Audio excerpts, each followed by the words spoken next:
Buenos días, buenas tardes, buenas noches, dependiendo de la hora en la que nos estén viendo. Hoy pues vamos a tener una interesante entrevista aquí en Grado Cero. Vamos a entrevistar a Juan Llosa. Él es un licenciado y doctor por la Universidad de Córdoba. En su doctorado hizo una tesis asesorada por Ricardo Caracciolo. A él ha trabajado cuestiones sobre análisis, no del derecho, sobre metodología, sobre argumentación jurídica en su formación, pero pues hoy vamos a platicar de un trabajo que creo que es excepcional, que es este trabajo. Es una nueva traducción con un nuevo estudio del trabajo de Ronald Dworkin, El Imperio del Derecho, o en inglés Lost Empire. Buenos días, Juan. Buenos días. Todavía ya en Argentina creo que es buenos días. Sí, sí, es mediodía aquí. Buenos días, Alfonso. Bueno, pues yo quisiera, antes de empezar, hacer unas preguntas que a mí me parecen interesantes. Hoy, Dworkin tiene más de 10 años que falleció. ¿Sigue teniendo importancia Dworkin? ¿Tú crees que siga teniendo? Sí, la verdad que yo creo que sí y creo que la va a tener cada vez más. Por eso tradujimos o retradujimos el libro, porque parece que el libro no ha tenido suficiente difusión en Latinoamérica, no ha sido suficientemente leído. O sea, los académicos, por supuesto, que lo han leído en inglés, pero la gente por ahí no lee inglés, los estudiantes no han tenido acceso. Y a mí me parece que Dworkin capta mucho mejor el espíritu del momento jurídico en el que estamos viviendo, le da palabras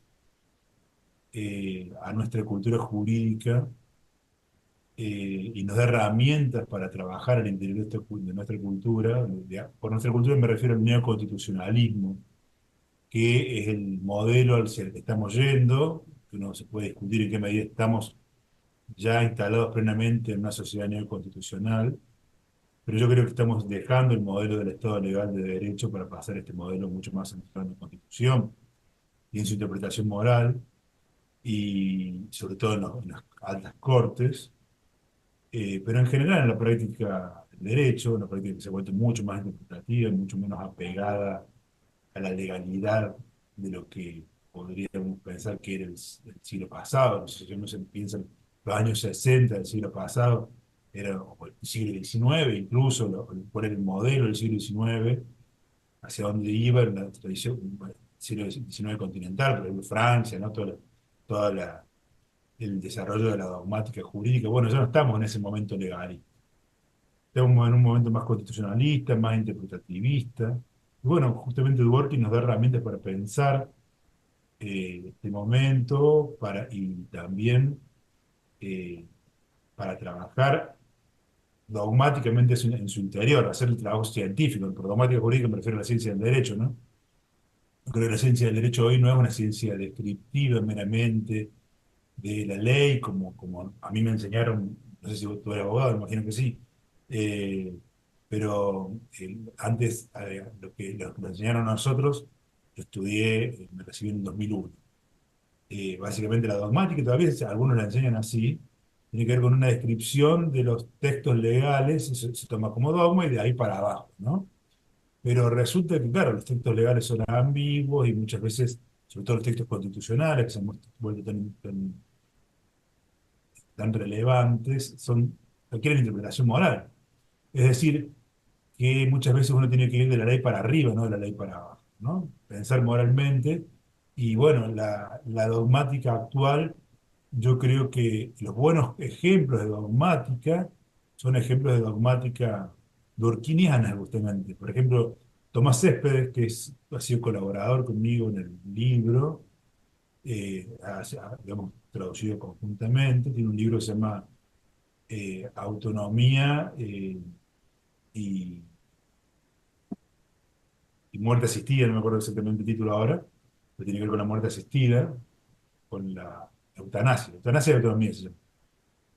Y bueno, lo que él hace es pensar en la legislación argentina al respecto, eh, que permite la eutanasia pasiva pero no la activa, a partir del modelo del derecho de como integridad, y muestra que en realidad en Argentina, si tomamos el derecho como integridad, están permitidas ambas. Porque si no se genera una inconsistencia del sistema que se soluciona por un principio superior que requiere justamente la integridad en la aplicación del derecho. Eh, de modo que me parece que ese tipo de interpretaciones del derecho positivo incluso, a los working, son mucho más interesantes que las interpretaciones dogmáticas tradicionales, que parten de la ley y simplemente enunciar el significado de los términos, y después se quedan con un trabajo muy escueto de discusión entre dogmáticos, pero sin una genuina discusión moral. Juan, la historia del imperio del derecho es interesante porque primero aparece en América Latina los derechos en serio, le olvidan como unos 10 años todos los demás trabajos. De hecho, aparece a finales del 2000, a principios del 2000, el libro de Cuestión de Principios, que lo presentan en esta colección que dirige Roberto Gargarella, ¿no? En el siglo XXI. Y aparece este de imperio antes le llamaban imperio de la justicia, ¿no? Al rato vamos a hablar de una interpretación. ¿Cuál es la importancia, porque inclusive tú lo apuntabas al inicio de la respuesta, cuál es la importancia de este libro del Imperio del Derecho en el pensamiento dworkiano? Bueno, el imperio del derecho es la teoría del derecho de Dworkin, ¿no? Es la teoría constructiva del derecho de Dworkin. Dworkin venía criticando duramente el positivismo desde los artículos que forman parte de los derechos en serio, particularmente el modelo de las normas uno y el modelo de las normas 2. Eh, de hecho, hablamos un poco de esa historia en, en la introducción que hacemos al libro, en el estudio preliminar. Eh, y ya había, en el modelo de las normas 2 ya había prestado atención al argumento de los desacuerdos, ¿no? La idea de que el positivismo jurídico no podía dar cuenta del hecho de que los participantes de la práctica, los jueces, desacordaban sobre los fundamentos del derecho, es decir, sobre qué era derecho, cuáles eran los criterios para establecer qué es derecho en una sociedad. Y esto es algo que el convencionalismo, y particularmente la idea hartiana de la regla del reconocimiento, de que el derecho surge de aquellos criterios que la práctica jurídica establece como criterios jurídicamente relevantes, que es algo de lo que no puede dar cuenta. ¿Cómo puede ser si la convención es constitutiva de la práctica, es de los criterios mismos que son legalmente válidos? ¿Cómo puede ser que haya desacuerdo al respecto sobre cuáles son esos criterios? ¿No? Y bueno, eh, en el Imperio del Derecho, Dworkin profundiza este análisis de los desacuerdos, eh, y critica fuertemente sobre esa base de la idea de que el positivismo no puede dar cuenta de los desacuerdos, un argumento central, y después construye su propia teoría del derecho. Su propia teoría del derecho basada en la idea de interpretación, ¿no? De que el derecho es una práctica que requiere interpretación, es decir, que requiere que adoptemos una actitud interpretativa, que lo veamos en su mejor luz, intentemos dar cuenta de su mejor luz moral, ¿no? Esta idea bueno, a ver, ¿cuál es el punto moral del derecho? Hacia dónde quiere llevar a la sociedad, a la comunidad organizada. Eh, y después cuando uno entiende cuál es el punto moral del derecho, eso se pliega sobre la práctica y la reforma. Porque la práctica, por ejemplo, qué sé yo, en Argentina puede estar regulado por ley que la eutanasia solamente está permitida, la eutanasia pasiva, es decir, dejar morir, pero no la eutanasia activa, matar. Pero si no hay una diferencia de principios, como dice Tomás en su libro, entonces, en realidad, dado justamente un requerimiento de coherencia del derecho, entonces en realidad en el derecho argentino, dado este principio superior, debemos leer el derecho positivo como diciendo que en realidad están permitidas ambas. Eh, por más que la ley estricta, lo que leamos en el texto diga que solamente está permitida una, apelando a principios constitucionales y a principios morales implícitos, eh, vemos que el texto de la ley debe ser dejado de lado en favor de ser corregido, enmendado en favor de estos principios superiores. Bueno, esto es la práctica que sucede continuamente, que los jueces aplican principios morales, principios constitucionales, leídos moralmente, y bueno, nos pareció a nosotros que una teoría del derecho y de lo que significa leer el derecho, es decir, hacer ciencia del derecho y aplicar el derecho a adjudicar, ¿no? Tan central como la de Dworkin, no es una teoría que pudiera quedar en segundo plano o a que, a que los lectores que no fueran lectores, que no leyeran inglés directamente, no pudieran acceder. Me parece importante para la cultura jurídica latinoamericana que este libro estuviera disponible.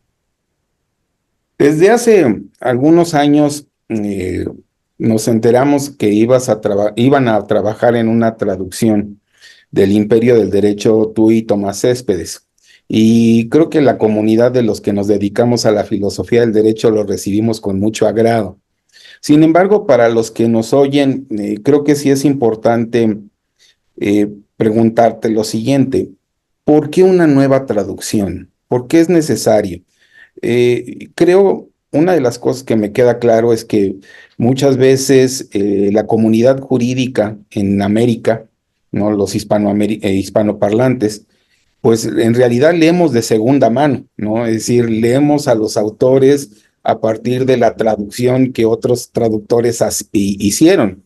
Y por ahí va esa pregunta: ¿por qué tú, Juan y Tomás dedicaron valioso tiempo de su vida a una nueva traducción?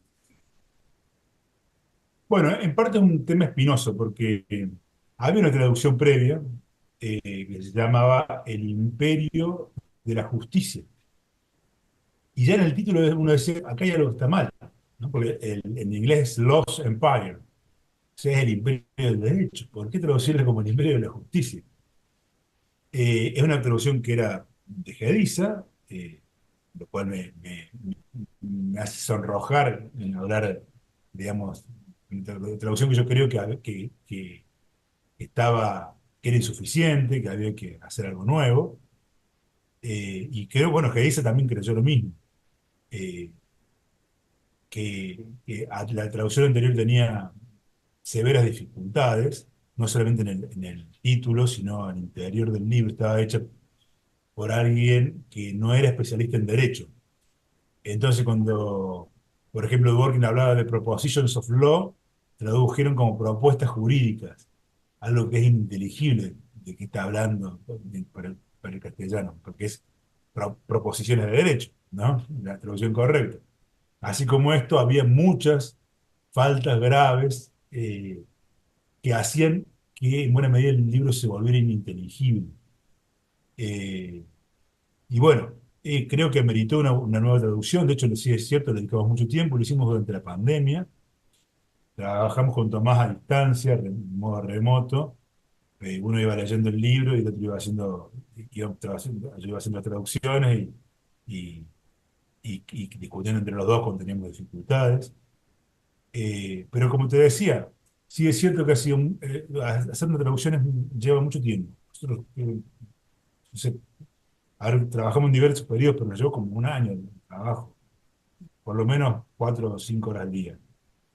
Eh, pero como te decía, creo que creemos con Tomás y también con Pablo Rapetti, que ha sido coautor de Preliminar, que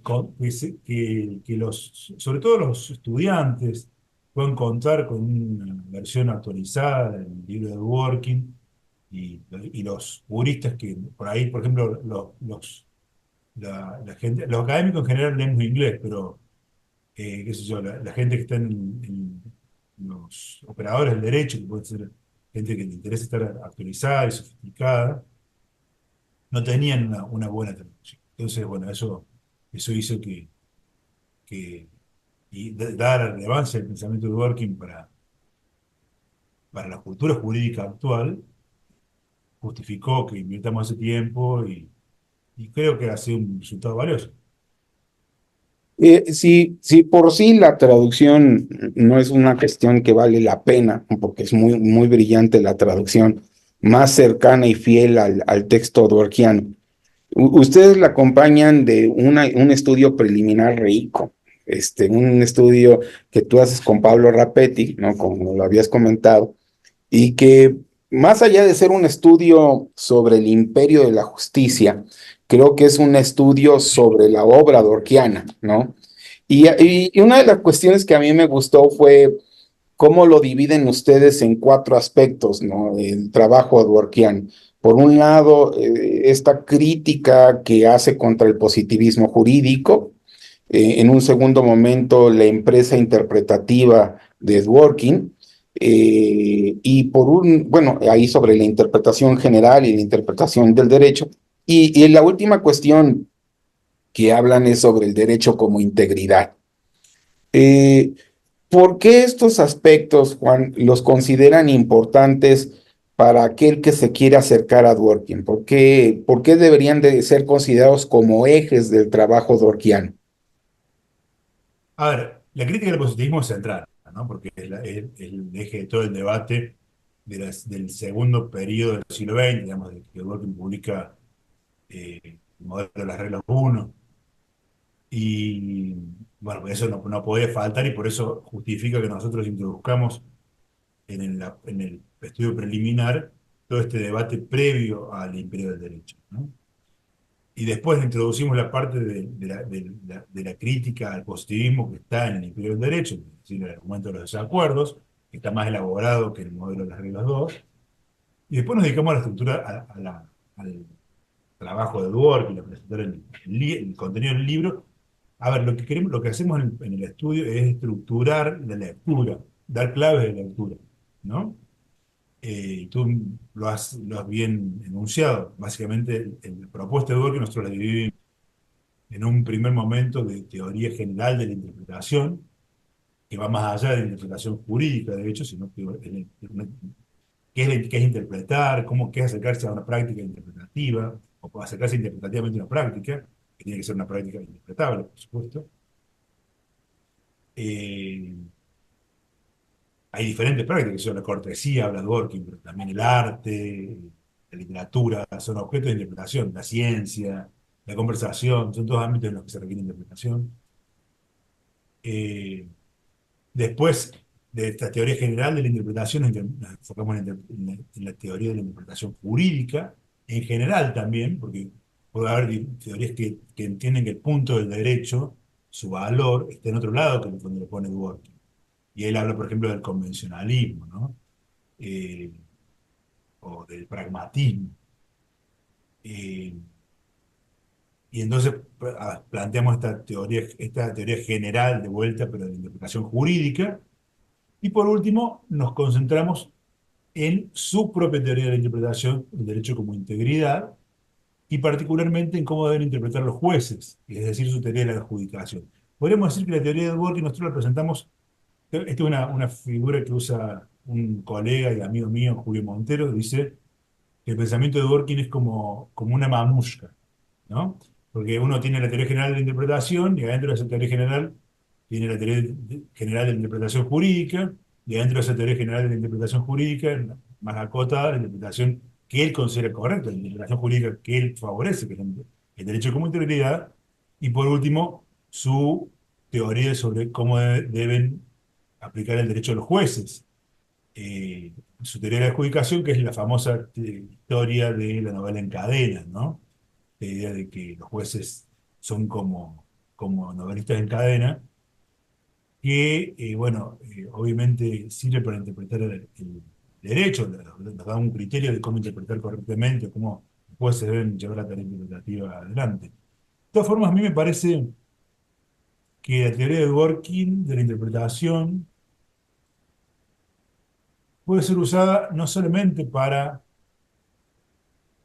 interpretar el derecho, sino para interpretar el mundo, ¿no? O sea, a ver, quiero decir, el mundo, la realidad, la vida en comunidad, la vida social, es objeto de interpretación. Es decir, es algo que nos demanda pensar exactamente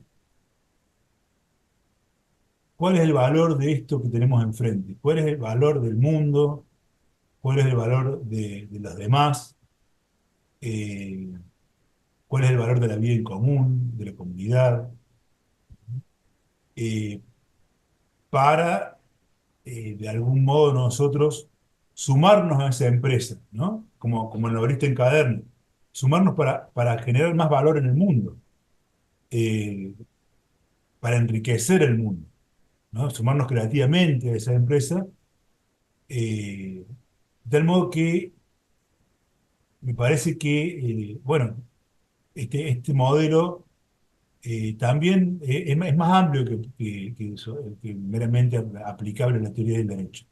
Nos permite pensar la realidad y la realidad moral, ¿no? La realidad moral y la realidad política, que es una forma, política, que es una forma de la realidad moral, y nos permite imbrincarnos en la construcción de algo en común que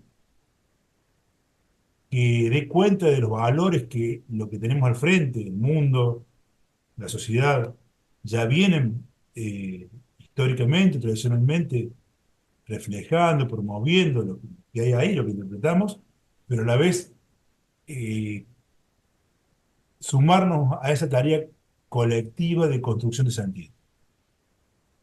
Tú que, Somos novelistas en cadena de la sociedad y del mundo.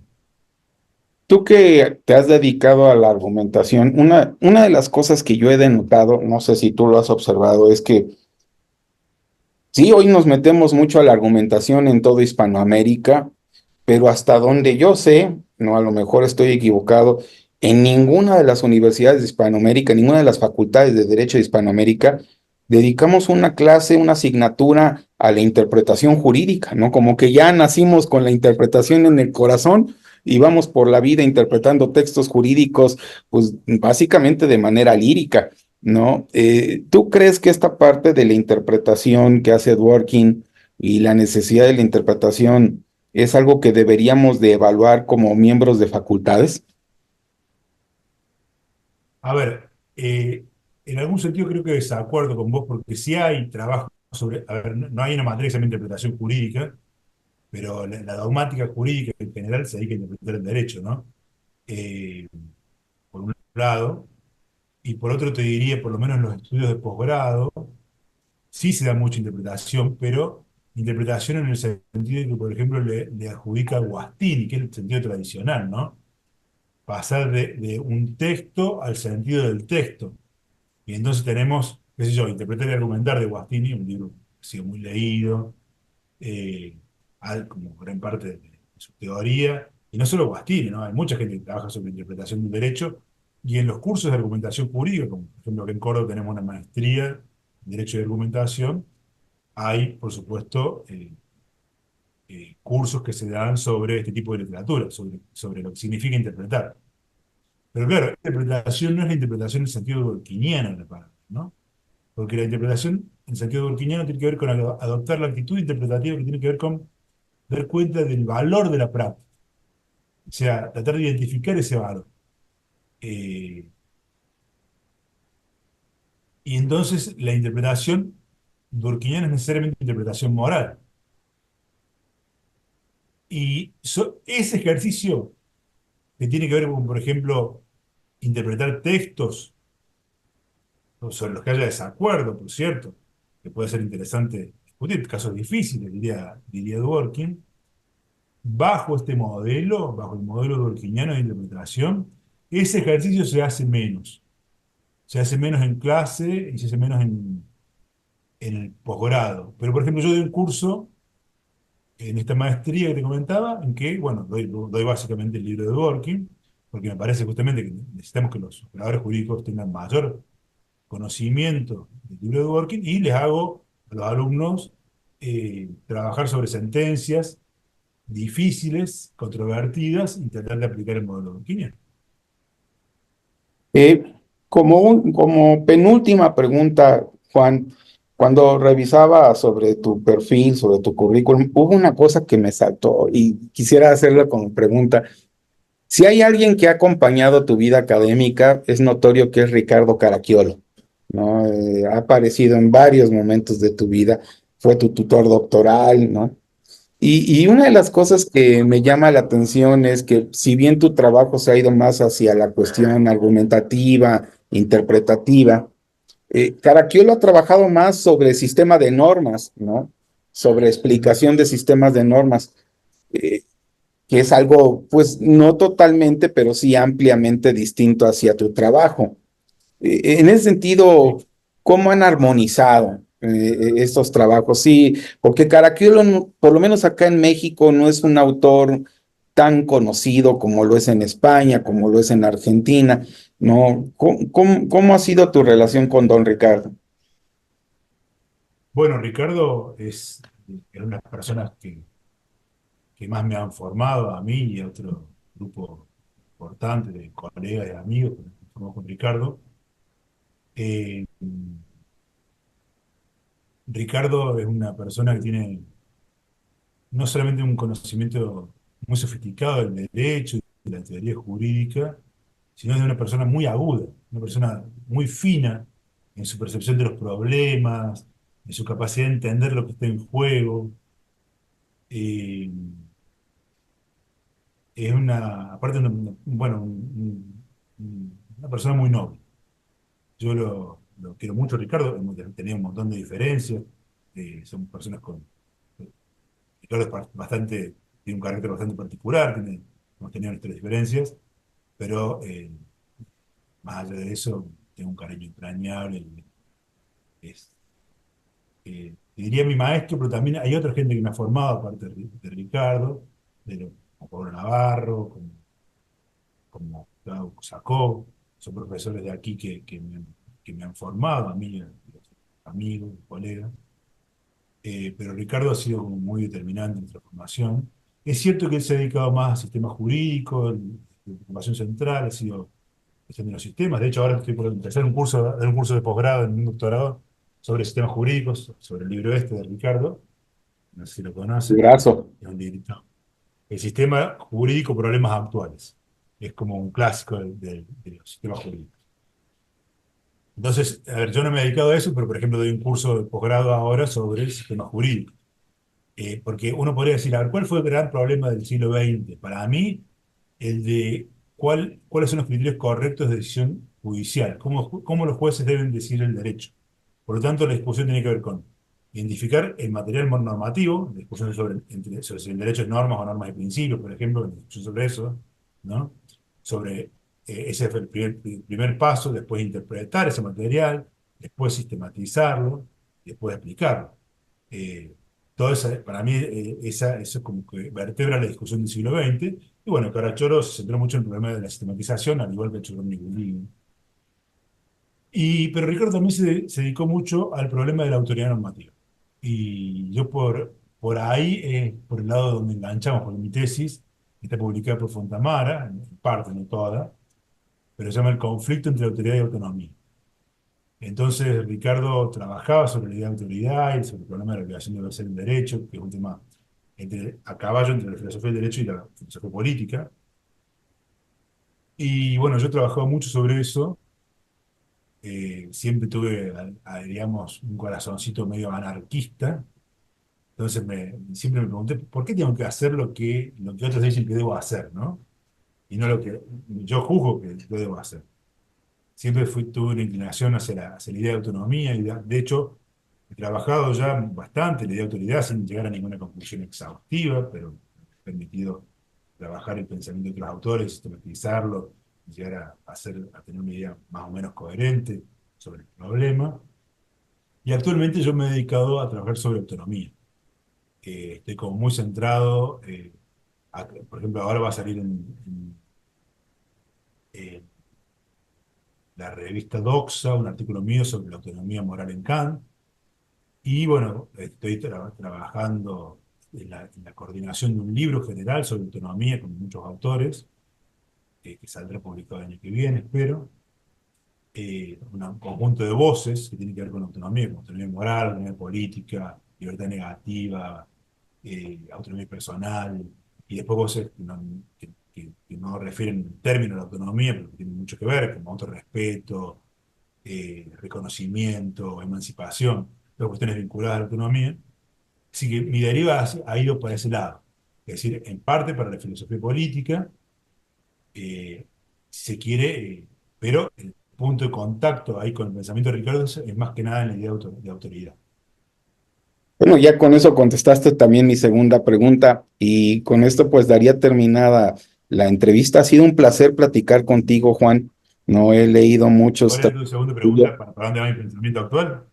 Sí, ¿a dónde, qué a lo que estabas trabajando actualmente, no?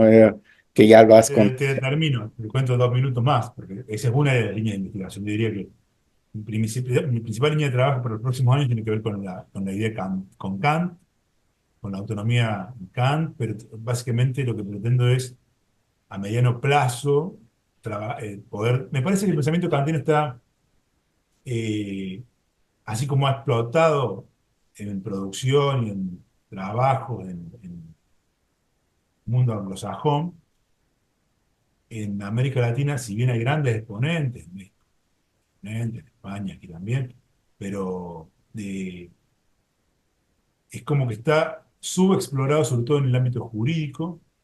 Quiero acercar una interpretación de Kant que lo haga amigable a los lectores contemporáneos, que no caiga meramente en poderes comunes, que dé cuenta de toda la discusión anglosajona que se ha dado alrededor del pensamiento kantiano, como una fuente para pensar estos problemas, ¿no?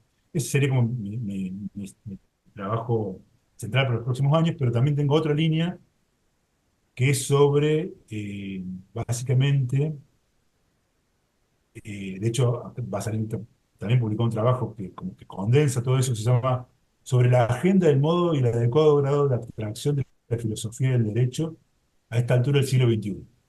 Un título un poquito largo, pero básicamente el punto es hacia dónde debe ir la filosofía, porque ya se agotó, digamos, el momento de explosión de, de riqueza que tuvo la filosofía del derecho en la discusión, en momentos que estaban Hart, Ras, Dworkin, Achorón y Bulín, Caracholo discutiendo. Parece que ese momento está pasando y ahora hay como un montón de problemas sueltos, pero no hay nada que organice la discusión.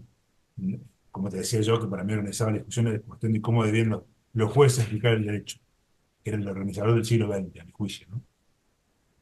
Eh, entonces mi pregunta es, ¿para dónde debe ir? Yo hago una propuesta que tiene que ver con entender, eh, no solamente, con hacer no solamente teoría general del derecho, sino también completar la teoría general, que para mi juicio tiene que ser bastante abstracta y, como dice Atria, superficial. Una teoría general, pero también una teoría contextual que sea consciente de las particularidades históricas de cada momento jurídico, de cada cultura jurídica, básicamente el antiguo régimen, el Estado legal de derecho, el neoconstitucionalismo, y una teoría que pueda dar cuenta desde el punto de vista interno de esas prácticas, que son muy distintas. Si la práctica muta, la teoría también debe mutar, siguiendo la práctica. Entonces, mi intención es poder entender esas prácticas desde el punto de vista interno. Me parece que esa también no es una tarea solamente histórica, sino de la filosofía del derecho, en la medida en que eh, justamente cada práctica tiene una teoría del derecho que es en algún sentido la más apropiada. La práctica podríamos decir la hegemónica dentro de la práctica. Por ejemplo, en el antiguo régimen era el naturalismo.